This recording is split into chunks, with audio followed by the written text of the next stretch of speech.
Hi, I am Joygopal Poddar. I am an author of 24 books, 18 of which have been published. I write crime and mystery novels, political crime thrillers, medical crime thrillers, and also romantic comedy novels. Forbes magazine has featured me in their list of Celebrity 100 Indian authors. I have recently finished writing a political crime thriller titled The Prime Minister's Daughter. The novel is yet to be published. The representation for cinematic adaptation rights of the book rests with Fiction Sutra. The story arc of the Prime Minister's Daughter includes the following elements. 1. Intrigue in the Prime Minister's office, the PMO. 2. Dire threats to India's national security. 3. An intense love affair between the Prime Minister's daughter and a relatively junior functionary in the PMO. 4. The PM's daughter's troubled past and her present bipolar personality. And 5. Blackmail at the highest levels of the Indian government. And yes, 6. Murder in the PMO. The story arc also includes a fight to the finish in the palatial Hyderabad house in New Delhi, an emotional son-father relationship, and a scarred daughter-father relationship. This is how the story proceeds. After 3 years at Delhi University, law school, 2 years in a small law firm, 2 years in a bigger law firm, and the last 2 years in the Prime Minister's office, the PMO, Jagat Mehra's passions had become purely professional. Then he met Tanuja Kapoor, the irresistible daughter of the Prime Minister of India. And this meeting had slapped him awake and started a flash fire in his gut. He suddenly realized what he had been missing. Then, one night, Jagat accepted an invitation from Tanuja for a clandestine date in a Gurgaon restaurant bar. Shaking off her security, Tanuja drove Jagat and her in Jagat's ancient SUV for their secret date. But the two ended up witnessing, on the forested Gurgaon Faridabad road, something amazing, which they were never meant to see. And the person whose grim secret they had come to learn was none other than the all-powerful Joint Secretary in the PMO and Jagat Mehra's boss, Vijay Bajaj. Let me take you through the sequence of events. In the Gurgaon restaurant bar, Jagat witnessed Tanuja secretly swallowing something from a small brown prescription vial. But before he could inquire about this, the young couple saw, to their great amazement, none other than Vijay Bajaj enter the restaurant bar, talk to a shady-looking young man, receive a document, and quickly leave. Noting the strange behavior of one of India's most powerful bureaucrats, Tanuja decided they had to secretly follow the PMO Joint Secretary and find out what he was up to, because she did not want her father, the PM, getting hurt in a potential scandal involving the PMO. In the middle of the densely forested Gurgaon Faridabad road, Jagat and Tanuja saw Vijay Bajaj stop his car, take out a packet from the boot of the car, turn towards the wooded area on the side of the road, step over the metal guardrail, and head up the embankment. He returned soon after, but without the packet, and drove off, apparently not having seen the young couple who were observing him from their hiding place. Against his better judgment, Jagat was forced to follow Tanuja into the forested area, and they discovered Vijay's packet lying at the base of a tree. To their amazement, they saw that the packet contained cash, around 12 lakh rupees worth of cash in crisp new 2000 rupee notes, consecutively numbered. They also got a sense that somebody was observing them. They quickly ran back to Jagat's SUV, with Tanuja not revealing that she had actually picked up Vijay Bajaj's money.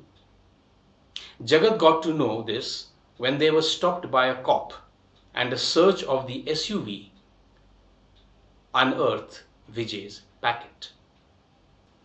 The policeman had recognized Tanuja, of course, but he still confiscated the cash as a matter of routine after giving Jagat an official receipt.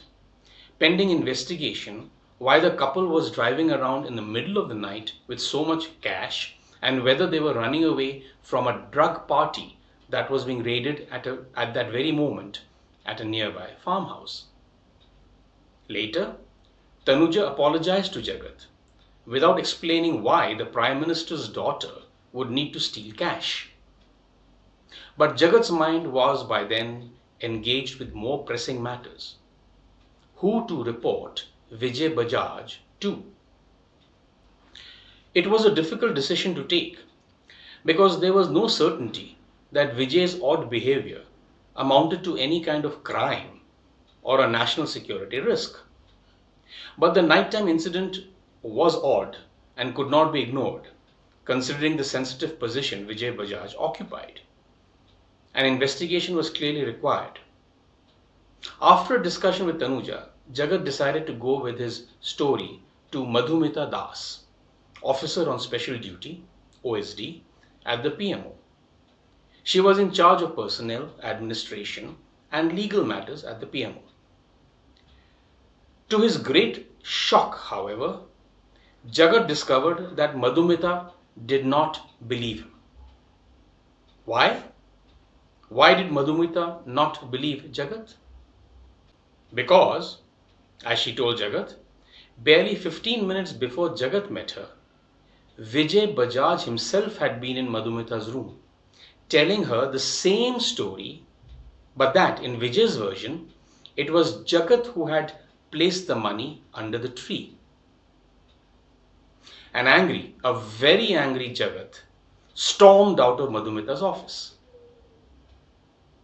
But very soon, realization dawned on Jagat that unless they had another conversation, Madhumita Das was going to take Vijay Bajaj's version of the story and bury Jagat with it.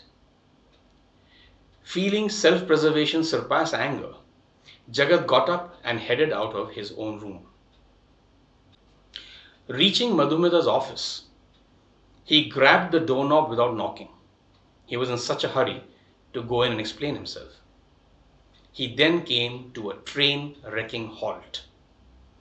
In front of him, Madhumita Das was sunk low in her high-backed chair. Her head sagged forward like that of an abandoned puppet, and one arm dangled over the armrest. She was not moving. Instinctively, Jagat reached out and touched her shoulder. Her head flopped back and hit the edge of the chair with a sickly thud. The vacancy in Madhumita's wide-open dark brown eyes violently ripped through him. Jagat suddenly found himself under severe pressure. People had heard Jagat shouting at Madhumita, and then, only a short while later, he had discovered her dead body. When the autopsy revealed traces of poison in her blood, it became clear to Jagat that there was a top-level conspiracy to set him up, frame him for the murder of Madhumita, and attach the forest payoff drop to him. When Madhumita died, there was 8 lakh rupees in her office safe, and the notes were consecutively numbered. The numbers were actually in sequence to those on the notes the police had taken from his SUV on the night of the forest payoff attempt by Vijay Bajaj. The same notes which Tanuja had quietly lifted from the forest and placed in Jagat's vehicle without informing him. This raised a very disturbing doubt in Jagat's mind. Had Tanuja Kapoor led him into some kind of a trap? But if so, why? Yes, Jagat became a suspect in the murder of OSD Madhumita Das. A murder inside the PMO of all places. Some very powerful forces were trying to keep the lid on a potentially huge scandal. In a world where everyone watched your every move, Jagat found himself suddenly ensnared in someone's secret agenda. Trusting no one, not even Tanuja, Jagat found himself fighting for his innocence and ultimately fighting for his life. Now, a little bit of information about me. As you already know, I am Joygopal Poddar. My friends call me Joy. I am a crime fiction author. Forbes magazine has listed me as a top 100 celebrity author of India. The newspaper Gulf News has labeled me as India's marathon author. The Limca Book of Records has recognized me as India's fastest published crime fiction author. I have held this national record for 6 years, from 2012 to 2017, beating my own previous record each subsequent year. I have written 18 books. I began writing novels 10 years ago when I turned 50. If you take into account my yet to be published books, my manuscript count is 24. My fans have uploaded my biography on Wikipedia. My bestsellers include The Anniversary Killer, Chief Minister's Mistress, my only romantic comedy novel so far, Three Mixed Up Men, and my medical crime thriller, Cancer.